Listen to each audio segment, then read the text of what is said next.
Mayor Gribbs and Commissioner Nichols refuse to disband the unit, and a ceasefire hangs in the air as the fatal shootings suddenly stop. Well, I think a lot of law enforcement officers today would find it a very interesting piece to watch because things that were acceptable back then, you know, shooting, fleeing felons in the back was perfectly acceptable.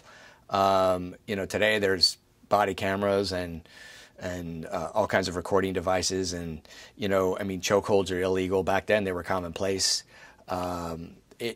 We've come far, and that's what you know, I think a lot of our society struggles with the fact that we haven't come far enough. But when you go back even, you know, 40, 50 years, you see how far we have come. It was brutal what these guys went through. And a lot of young men were being killed, teenagers were being killed. And that's really the outrage from our society's perspective. And you know, the people just had enough. It was just getting out of control. But a gun's a gun.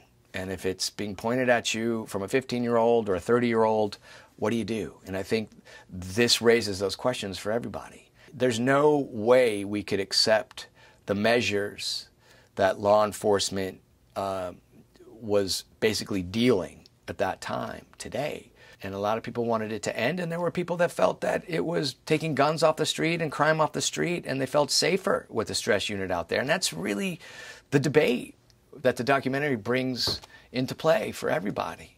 At the same time, I think we have a responsibility to go back and take a look at what really happened and learn from it. I highly recommend that you come and check out one of our screenings, come to a panel, Q&A, go look at our website, DetroitUnderStress.com.